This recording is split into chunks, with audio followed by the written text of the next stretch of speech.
அனைவருக்கும் வணக்கம். நேற்றுக்கு ஈவினிங் கூலி படத்தோட ட்ரெய்லர் ரிலீஸ் ஆயிருக்குது. இந்த படம் அடுத்த வாரம் வியாழக்கிழமை வெளியாக போகுது.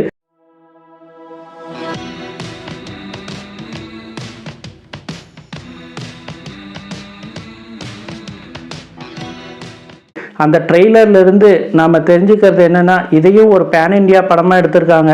இப்போ பேன் இண்டியா படம்னு பார்த்தீங்கன்னா, ஒவ்வொரு ஸ்டேட்லேருந்து ஒவ்வொரு நடிகர்கள் கொண்டு வந்து இறக்கிறது தான் பேன் இண்டியா படம்ன்ற ஒரு ட்ரெண்டுக்கு கொண்டு வந்திருக்காங்க. அதுபடி பார்த்தா தெலுங்குலேருந்து நாகார்ஜுனா, கன்னடத்துலேருந்து உபேந்திரா, ஹிந்தியிலேருந்து அமீர் கான், மலையாளத்துலேருந்து ஷொபின் அப்படின்னு சொல்லி நிறைய ஆர்டிஸ்ட்டை இந்த படத்துலையும் இறக்கியிருக்காங்க. அது போக தமிழ்லேருந்தே பார்த்தீங்கன்னா சார்லி, காளி வெங்கட், தமிழ் அப்படி நிறையா பேர்த்து இதில் இணைச்சிருக்காங்க.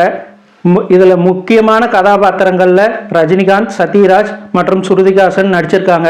இந்த படத்தோட டெக்னீஷியன்ஸ் வைஸ் பார்த்தீங்கன்னா எப்போவுமே லோகேஷ் கனகராஜோட படத்தில் பணிபுரிகிற எடிட்டரான ஃபிலோமின் ராஜ் இந்த படத்தில் இருக்கார்.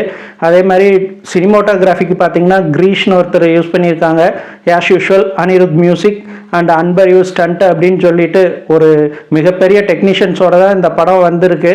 இந்த படத்தோட ட்ரெய்லர் பார்க்கும்போது நம்மளுக்கு என்ன தோணுதுன்னா, இது ரஜினியோட எவர்கிரீன் ஃபார்முலாவான அந்த ஆக்ஷன் ஹீரோ ஃபார்முலாவான குடும்ப சென்டிமெண்ட்டு அண்ட் ஆக்ஷன் பிளாக்கு அதெல்லாமே இருக்குது. அதே மாதிரி இந்த படத்தோட டைரக்டரான லோகேஷ் கனகராஜோட அந்த ட்ரக்ஸ் மாஃபியாவும் இதில் அப்பப்போ வந்துட்டு போகுது. இந்த படத்தோட டைட்டில் டீசர் வெளியிடுறப்பவே வந்து பார்த்திங்கன்னா ஒன்று நம்மளுக்கு சொல்லாமல் சொல்லியிருப்பாங்க. என்னென்னா கோல்டு ஸ்மக்லிங்கை பற்றி.